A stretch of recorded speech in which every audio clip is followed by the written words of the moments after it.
Hey, welcome to your COMPSCI 1MD3 tutorial. Yeah, so my apologies about the confusion last week. I ended up doing the morning tutorial that week, and I think Indika covered the afternoon one. And also, I'm sorry that you guys were lucky enough to have Indika last week, and now you're back with me. So sorry about the drop in quality this week. Although I'll try to do what Indika does and play jazz in the background during class. I'll see if I can pull some up before class starts at 2:30. But yeah, in today's class, we're just going to go over some basic coding questions to prep for the midterm on October 4th. And there are a few details that Dr. Moore asked me to pass on about the midterm that I'll talk about too, if that helps. But yeah, so we'll get started in a bit. Let me get some jazz music though first. See if that helps class. Unless you guys have any other music recommendations.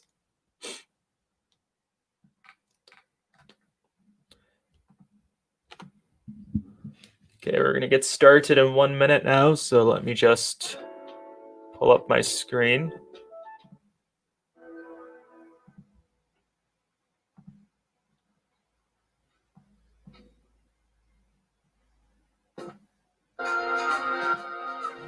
Okay, I think that's too loud, so let me lower that down a bit. Okay, cool. Okay, so let's get started with today's class. I'm just going to share my screen with you all. There we go. Cool. Okay, so the first thing that I wanted to go over was the announcement that Dr. Moore asked us to bring up, which is that due to the difficulties in having an online class, we've made some changes to make the class a bit easier on you all in terms of workload. So first of all, your lowest assignment grade will be dropped in your final total class mark. In addition to that, we'll be taking out some questions from each assignment or converting those questions to bonus questions, so you have less work per assignment. Also, we tried to make the midterm test a bit easier. So it was a pretty, in my opinion, most students get a pretty high mark on the midterms. I think last year's midterm one mark was above 100% class average. But hopefully it's even easier than that. If you guys study hard, you should be fine. Although if you students don't study at all, and they tend to get not as nice of a mark. And also there's now a grace period on all assignment submissions in case you guys have any difficulty getting the assignments in on time. So hopefully that makes the course a bit easier on you all. If you still feel that you're stressed out and things aren't going well, then reach out to a TA or to Dr. Moore and we'll try to help you out as best we can. Cool. Yeah, that's why I love Mac. We're just a really everyone here is really friendly and wants you to succeed. Okay, awesome. So let's get started with today's problems.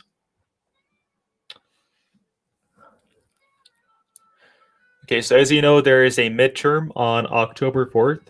Midterm one, it's mainly it's essentially a Jupyter Hub assignment that you have 1 day to complete.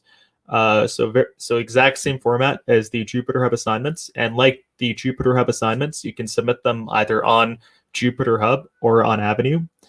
In addition to that, you're essentially just going to be writing some function or completing some function for every question. And the content that gets covered, it's a lot of loops, lists, strings, tuples. So a lot of the elementary stuff that we've talked about in the tutorials so far. So my goal today is just to review that content with you all to ensure you're up to speed on where you should be for this tutorial. Okay, let's start off with an easy one. So I want to make a Python program in the first question that prints out the 5 times table. Okay, so relatively easy way to get started coding. So obviously I can open up Python and start making this script. I'll give you guys 2 minutes to get it done. I'll give you until 2:34 to get it done, and then we'll talk about it together, how to do this coding question. Okay. So I want to make a Python program that prints out the exact same contents that we see here, the same numbers. Can you submit multiple times? I think so on Avenue, you can submit your the most recent notebook that you submit will be the one that gets graded. On Jupyter Hub, I believe like you can just keep on resubmitting code until the deadline. Although I would have to check the format to make sure, but it will say like during the test. But yeah, last semester you could just like on Avenue keep on submitting the notebook until it's due. How do you submit on Avenue? Yeah, good question. Okay, so while you guys are completing question one, if you want to submit on Avenue, you can actually either go into my playlist for this channel.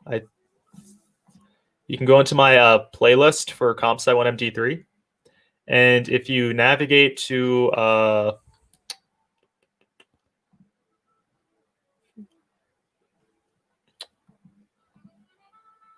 or I hope it's in my playlist. If it's not, I'll add it in soon. Well, that's not it. There is a video that goes into detail on how to submit the assignments. So let me find that video in the playlist, and that should answer your question. I think I linked it in tutorial 1 too. How come my description's not showing? That's weird. Okay, let me check this one out. Do my descriptions get deleted? That's so weird. Okay, so I will link that video again for your reference, and then I'll take up the question. So if I navigate to Avenue, I can pull up that video.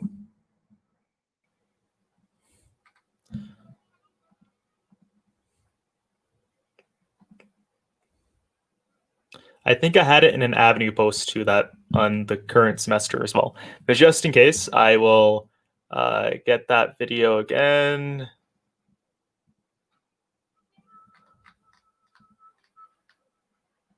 Yeah, here we go. So this video details the process for submitting assignments on both Jupyter Hub and Avenue. And can I add this to my playlist?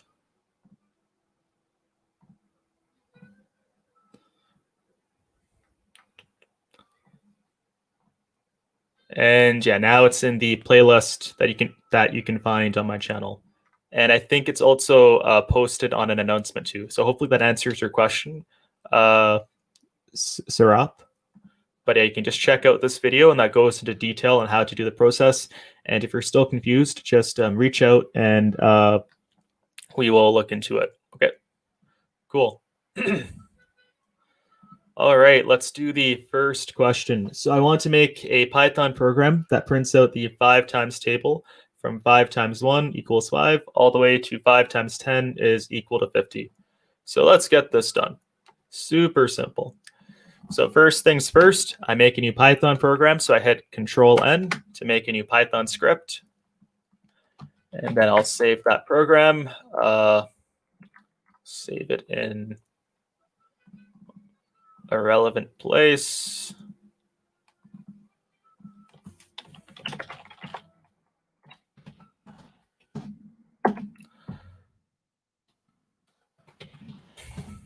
Cool. Okay, and obviously in order to print out the 5 times table, I absolutely could hard code this question. So I could just write down a bunch of print statements like 5 times 5 is equal to 1. Sorry, 5 times 1 is equal to 1. And just repeat this print statement 10 times. So I have 5 times 2 is equal to 10, and 5 times 3 is equal to 15. So I absolutely could just hard code this question, and that will give me the correct output. And of course, because on Jupyter Hub, you mark output only, that would give you full marks. But a much easier, more elegant way to get this question done is by using a while loop. All right, so instead, what I can do is I can just have some variable, let's call it counter, that I set initially to 1, and then I have a while loop that says while the counter value is less than or equal to 10, I should repeat some process. And the process that I want to repeat over and over again 10 times is this print statement. or I can print out the values.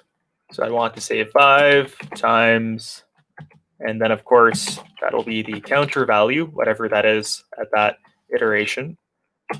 And I'll say that is equal to whatever the counter times 5 is equal to. And of course, what is the last thing I need in my while loop? I need to increment the counter to ensure that the while loop eventually ends, right? So I have to say counter, after every iteration, counter is equal to counter plus 1. There we go. And now we can run the code. Sorry. And make sure to spell your variables correctly. Awesome. If I want to, I can also abbreviate the increment line by just writing counter plus equals 1. It's the exact same thing. Cool, that wasn't too bad. Okay, let's try out another question. So this time, it's a bit more complicated. So instead of just printing out the 5 times table, I want to print out every times table from 1 times 1 is equal to 1, all the way to 10 times 10 is equal to 100. Now again, I absolutely could just hard code all of these values, but let's try to do a more elegant, simple solution. Okay, so how about you take until 2:41 to get that done? And in the meantime, I'll check the comments. Yeah, so the midterm will absolutely be on Jupyter Hub, but you can submit the midterm on both sites. So I imagine a Dropbox would open up Sarath whenever the midterm is due. I imagine one's not made right now because the midterm hasn't started yet. But yeah, by default, you should be able to submit on both. Yeah, if a Dropbox is not available and you're not able to access Jupyter Hub for any reason, like I'm sure you could just email a TA or something too. And as long as it's submitted before the deadline, that should be fine. But yeah, I would ideally try to submit on either Avenue or Jupyter Hub.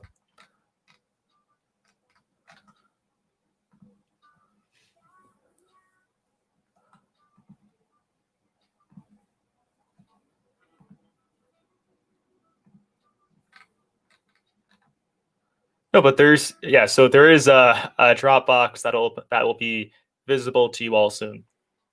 So you can submit on Avenue or Jupyter Hub.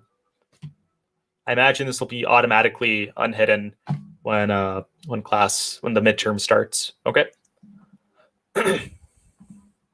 Okay, let's get this question done.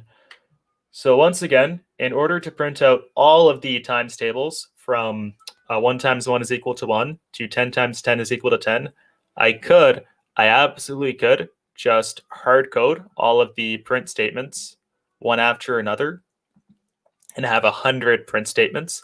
But of course, that's not that elegant. I could also instead have 10 while loops, one for each times table, but again, not that elegant. So instead, the approach I want to take is I want to use a nested while loop. And I'll show you how that looks like.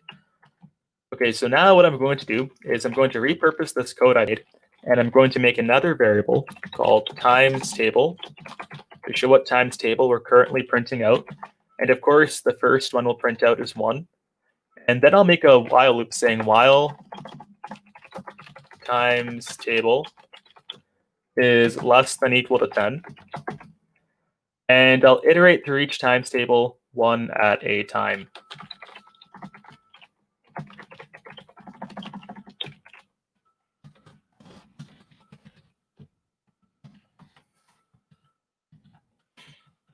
And then all I'm going to do is I'm going to take this code and I'm going to put it inside of this while loop so that this code itself loops 10 times. Right, so I can make a new variable here called counter is equal to 1. Then I can say while my counter is less than equal to 10. I want to calculate what the product of the counter and times table value is. a counter times table, and then I can just print out that value. So I can print out what that value is. So I'll just print out the times table value, comma x for multiplication, comma the counter value that gets print out, right, the counter value that gets print out, comma equal sign, and then of course comma the product. And what is the last thing the while loop needs?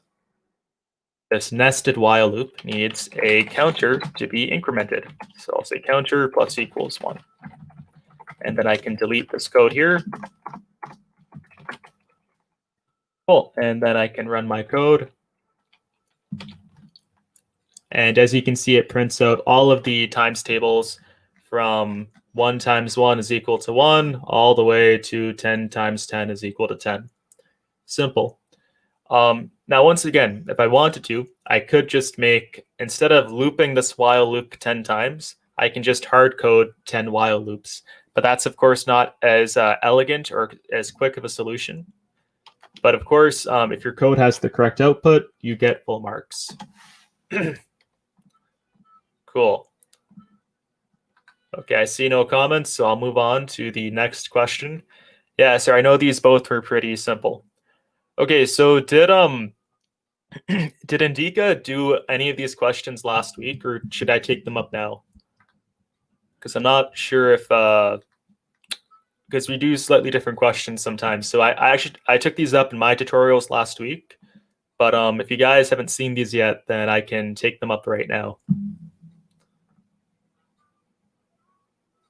Is there a way to increase the processing time of this program? Sorry, what does that mean? Anirudh? Okay, so you didn't take them up? Okay, so I guess I'll take them up then. Yeah, if you can give a bit of detail, if you don't mind, Anirudh, about what that question means. Am I not talking loud enough? Is that what you mean by processing time? Okay, anyways, so in the same way that we can have a nested loop, 2 while loops inside one another, we can also have a nested list. So here I have a list of lists, and I'll just copy this just to demonstrate how it works in Python. Okay, so let's say I have this list value that I have entered into Python, right? So when I call neighborhood dogs variable, that returns this list, and each element of the list, there are 4 in total, is a list itself.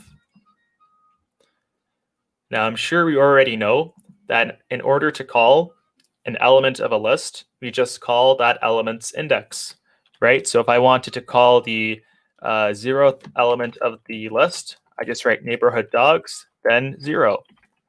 And that will pull up the first element specifically.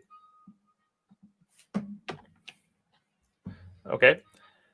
And then likewise, if the element I'm pulling up is another list, I can use indexing once again to call up that specific element. So if I want to call the black Labrador element, I can just call up that index, so 0, 1, 2, and I get black Labrador specifically. So I absolutely can use indexing to iterate through a list, but that's kind of the clunky way. In Python, we generally have easier ways to get things done. And the easier way in Python to get this done is to use a for loop.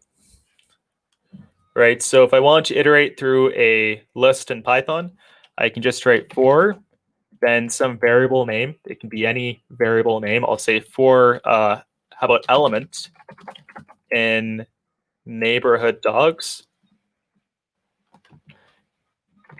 And what this is going to do is it's going to iterate through each element in the list one at a time. I can print out the element value just to demonstrate this happening. Okay, so this is a for loop that iterates through each element of neighborhood dogs one at a time. And so once again, I can actually In the same way I can have a loop inside of a while loop inside of a while loop, I can have a for loop inside of a for loop. So I can say for each element in neighborhood dogs, and then I can say for each dog in element, and this will iterate through each element of the nested list one at a time.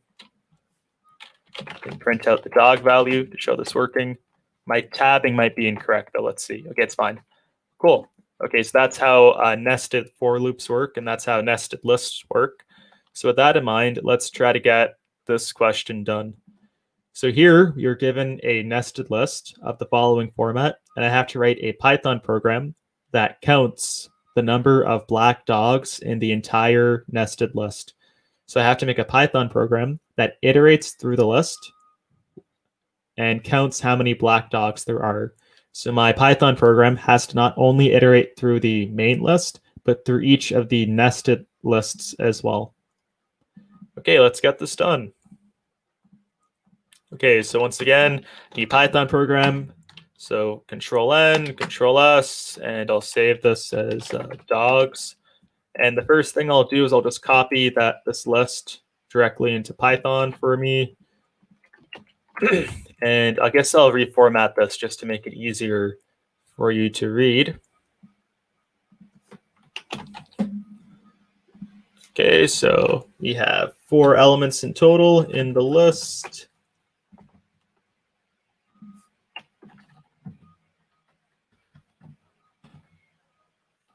Cool.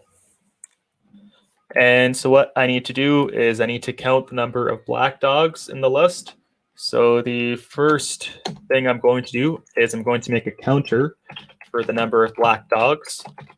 And I'll set that counter, say doggos. I'll set that counter equal to 0 initially. And then I will make a for loop that iterates through the entire nested list. So to iterate through a nested list, I need a nested for loop. So I'm going to say for, let's say, I would imagine if this list represents the neighborhood dogs, each sublist represents the dogs for like a specific house. So I'll say for each house dog in neighborhood dogs,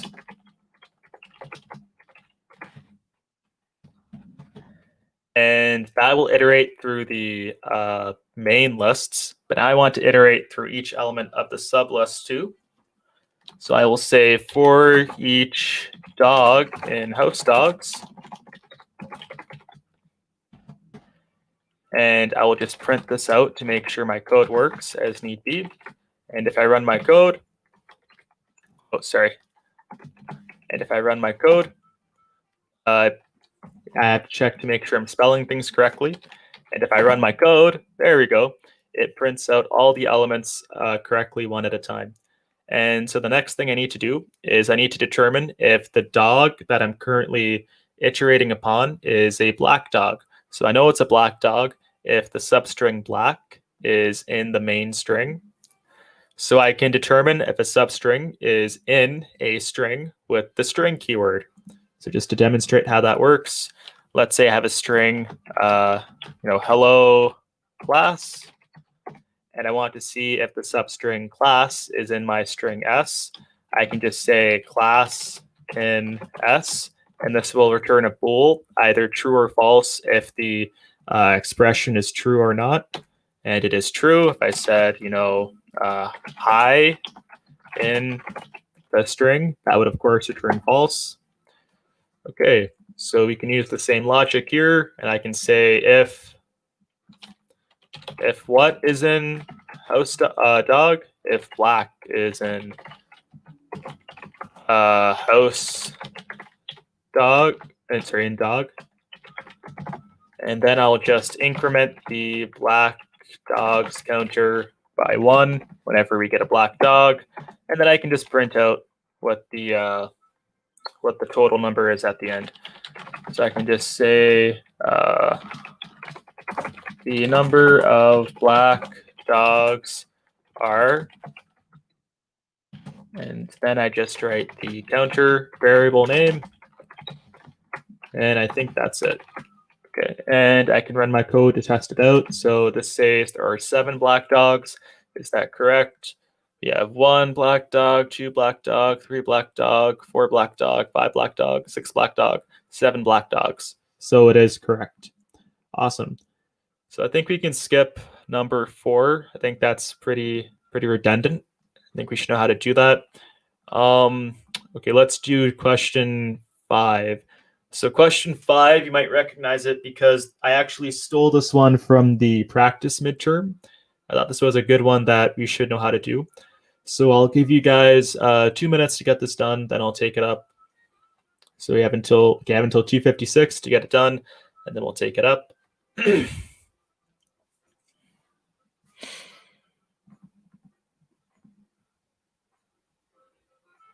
Yeah, so last week I did both coding bat, but that went by pretty quick.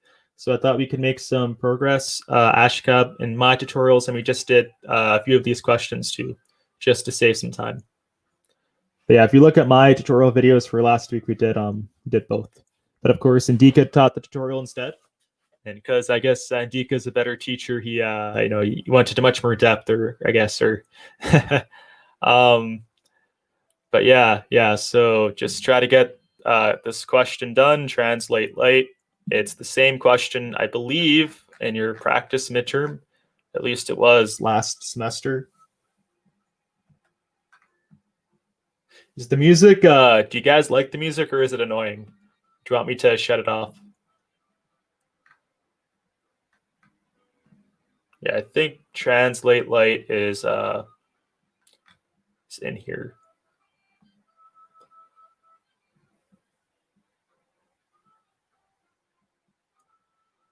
Yeah, same question. Okay, so let's get this question done.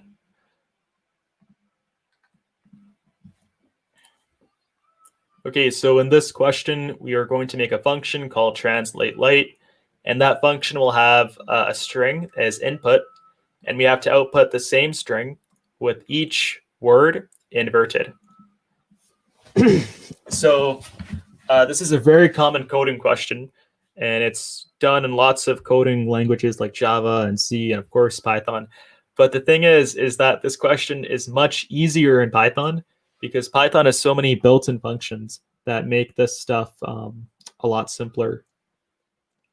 But yeah, let's start coding. So new question, I'll save this as translate light. Okay, so step 1 is to make a function called translate light. So to make a new function, I write def, the function name, which is translate light, and then 2 brackets with any of the variables that get passed in. So the variable, of course, is the sentence, which gets passed in. Cool. And so what I have to do is I have to flip all of the words in the sentence. Okay. So if my input is may the force be with you, my output has to be this. So the common way to get this question done is to make a while loop that iterates through the string, 1 element at a time or 1 letter at a time. And then whenever the loop sees a space, we know that's a new word and we flip it accordingly. But that takes too long, so we'll do the easy Pythonic way instead. So the first function that I want to go over is the split function. And so let's suppose I have a string that's equal to, let's say, some series of random characters. Let's say it's a series of numbers separated by commas. Okay. Sorry. And so I have my string equal to these values. So I can actually turn this string into a list quite easily. I can just type s.split, and then I can pass in some delimiter. So if I pass in a comma, for example, what that's going to do is it's going to split the string into a list, with each element being the elements separated by the delimiter, which in this case is the comma. So if I run this code, I get this list back with all of these elements. Now the delimiter doesn't have to be a comma, it can be anything, right? So if I make the delimiter let's say the number 3, I get back a different list instead.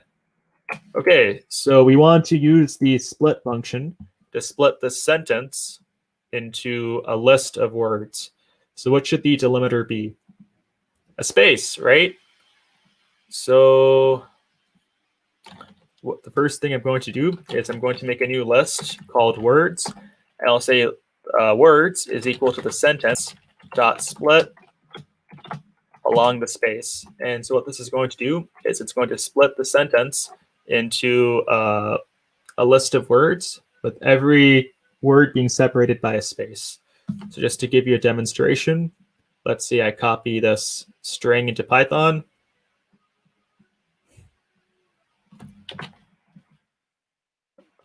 Okay. I have this string in Python.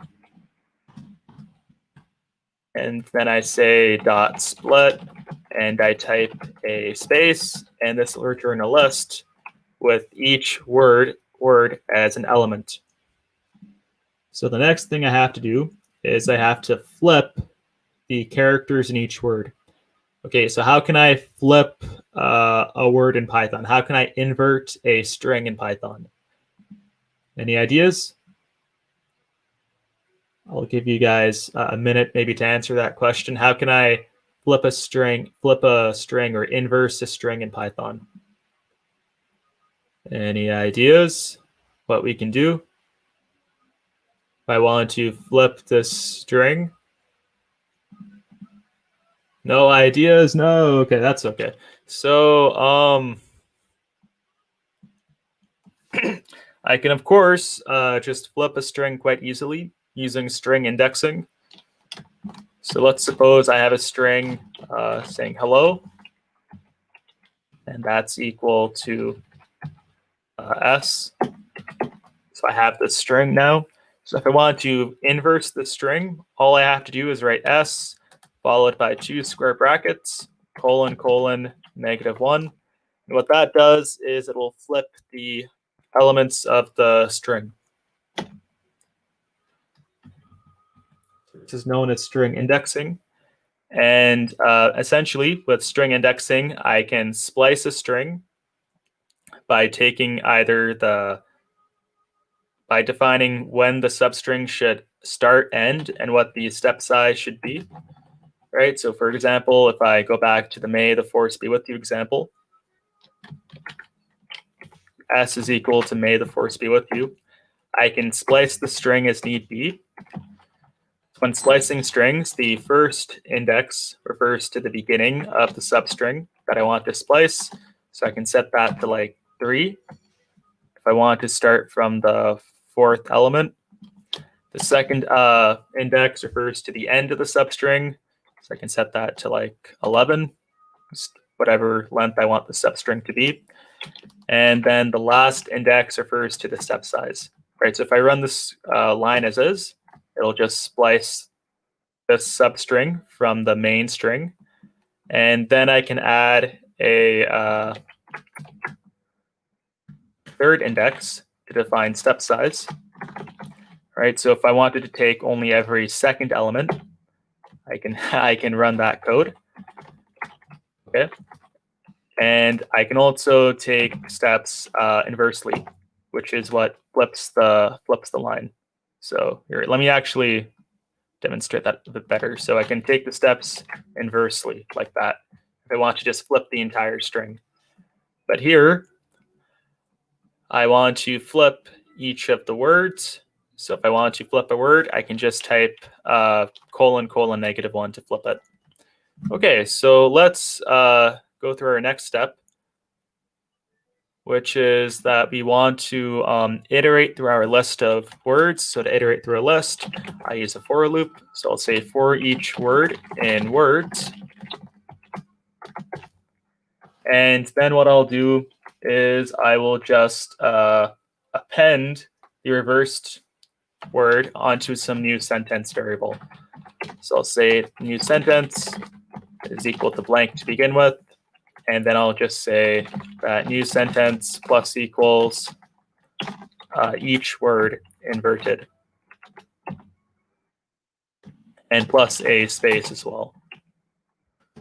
And then at the end, I will just return the new sentence. Okay, so we can run this code now. So if I can print translate light, and I can pass in the string, may the may the force be with you. Okay, and I can run my code, and I get the inverted string. Easy. Okay, let us do a couple of more questions. Okay, so let's do the Roman numeral question. So here we have to make a function Roman that takes some int as input and outputs a string of the Roman numerical equivalent of that number. So for example, if my input is the number 39, my output would be xxxix, which in Roman numerals equals 39. So we have to make a function to do this conversion. Now, I imagine like the main hard thing about this function is like we might not be familiar with how Roman numerals work. So just to give a slight overview, right? So essentially converting with Roman numerals is really simple. So let's say I start off with the number 1984. All I have to do is I have to look at this map of the equivalent of some number in Roman numerals. So for example, 1000 in Roman numerals is M, 90 in Roman numerals is XC, 9 is IX, and so on.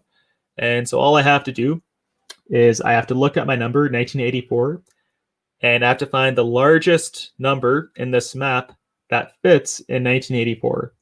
So the largest number is, of course, M. So that's the first letter in my Roman numerals.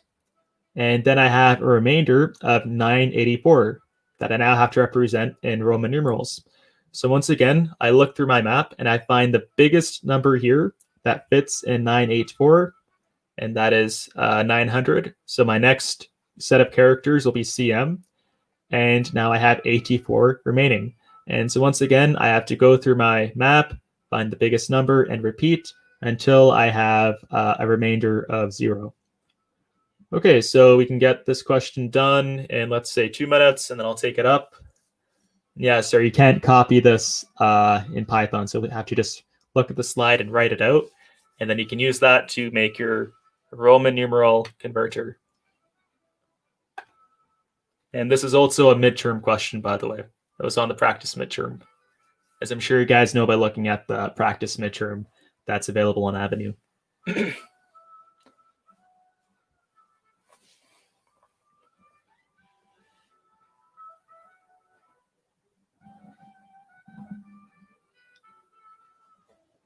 Okay, so I'll give you guys until 3:07 to get it done, and then I'll take it up.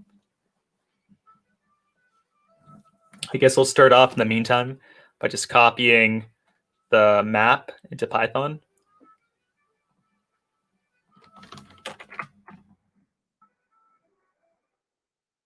I want to copy this map, if I can see it, into Python. I'll save this as Roman, and I'll make a new list called num map. That's equal to this list of tuples. And I'll go through the tedious process of just copying this.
missed one. Shoot. Okay, so M, CM, D, CD, C, XC, L, XL.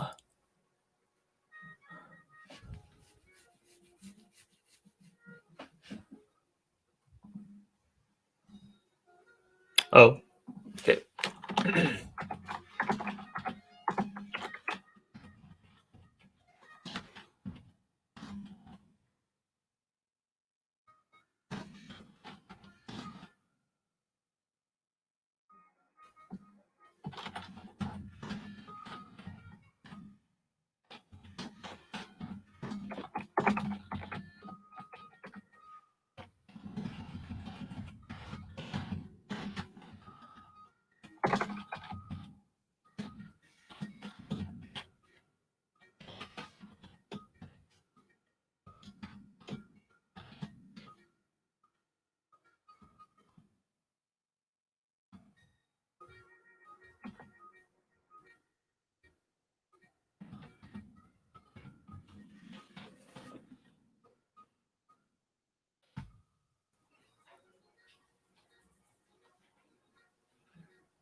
Cool. Okay, so let's get this question done.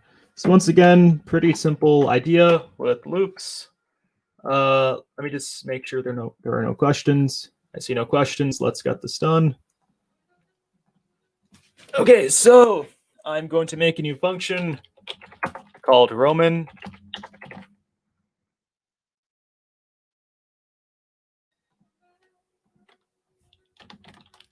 And in Roman, I pass in a num value.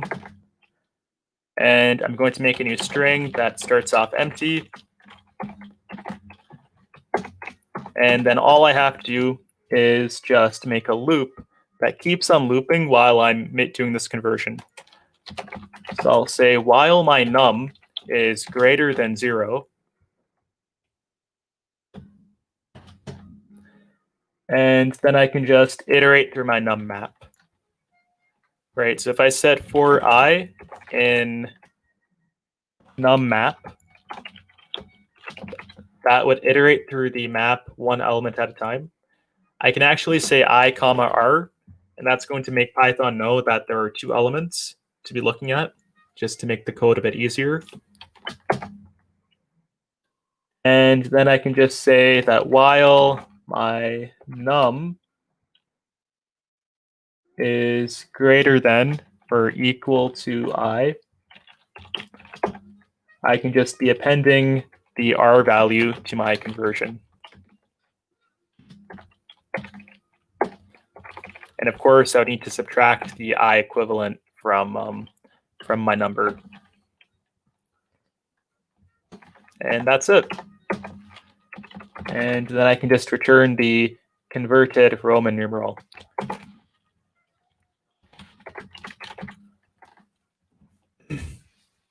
Right, so I'm just doing a while loop that keeps on iterating while my number is greater than 0. And then each time I just look through my map from the top to bottom, and I find the biggest numbers that fit inside my converted Roman numerals. And I just add them on to my string, and I minus my num value in the meantime. Okay, cool. So let's test this code out. So I think the example is 1984. So if I type print Roman 1984, and I can run my code, and I get this long string, and is that the same thing? MCM L triple XIV. MCM L triple XIV. Awesome. Okay, last question. Almost done, guys. So in this last question, I have to create a function called GCD that takes 2 ints as input and an m, and returns the greatest common denominator as the output. Okay, so for example, if my input is 12 and 20, the GCD of both would be 4, which is what my output is. Okay, let's try to get this done. So How about I start coding this immediately just to save some time? Because I'm sure you guys have had a chance to look at this already while you were waiting for me. So I can make a new Python program and I'll save it as GCD. And so first thing I'll do is make a new function called GCD. So I'll say def GCD, and I am going to pass in my two numbers, n and m.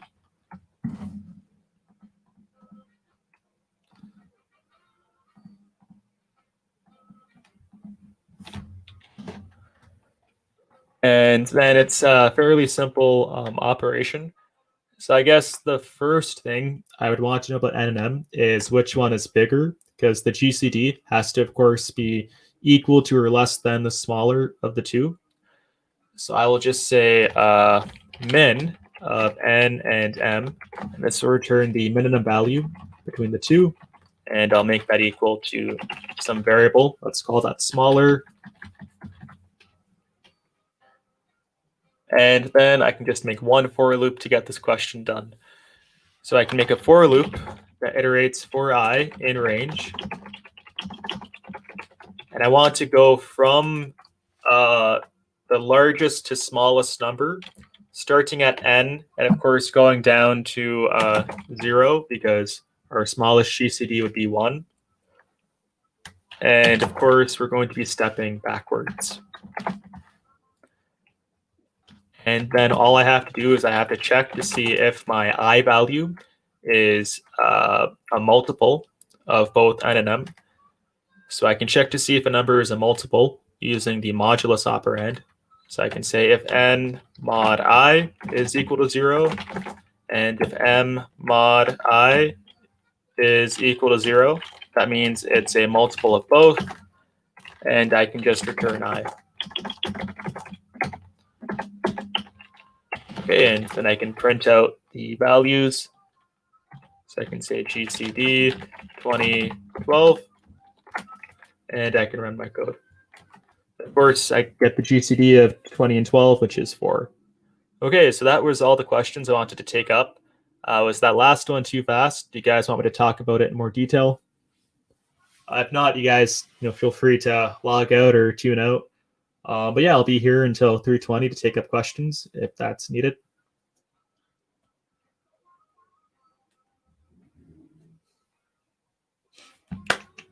Guys can also listen to smooth jazz in the background too. If that helps.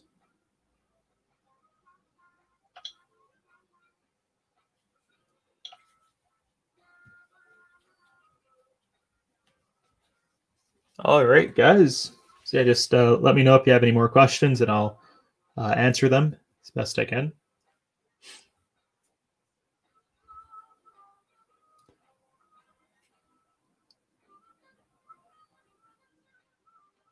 And we have 3 more minutes of class left, so if you want to talk about anything, that's cool.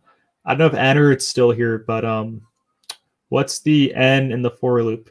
Okay, Tada. Yeah, so let's take a look at the code. So what is the n? Yeah, so great question. So I have to find the greatest common denominator of these two numbers. And so the greatest common denominator is, or actually, oh, I made a mistake. My apologies. That shouldn't be n. That should be smaller. I was lucky I still got the right answer. But yeah, I guess it doesn't matter actually, because we can just, yeah, so it's kind of irrelevant. But the n refers just to one of the two values. But I guess, yeah, we should start iterating from smaller, not n necessarily. Although technically it doesn't matter because, like, I guess if it's not a multiple of both, then it's it wouldn't pass anyways. But this does reduce the number of iterations. But yeah, so we want to start iterating from the smallest value to 0, and we're going to check to see which of the first values is a multiple of both, and then we return I. So yeah, good catch, Tara. Sorry about that. I guess it doesn't change the whether or not the code works, but that does make it faster. Okay, so I'm on here for 2 more minutes. Yeah, I would give chocolate, Tara, if you caught that, but I can't do that online. So, just congratulations and good question.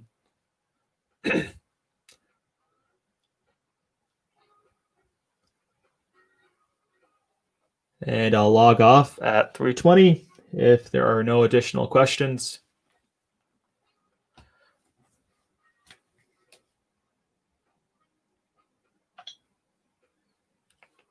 One more minute left.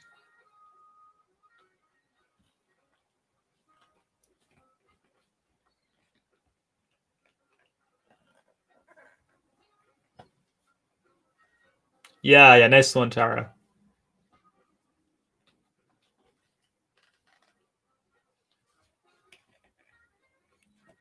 Yeah, 5 people I bet left their computer on by accident.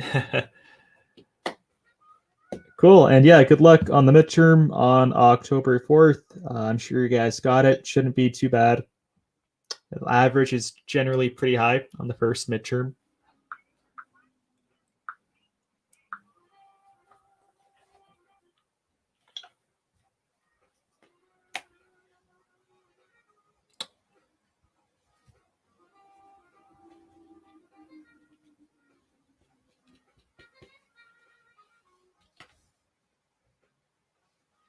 Okay, and that's class for today. All right, have a great weekend, guys. Bye.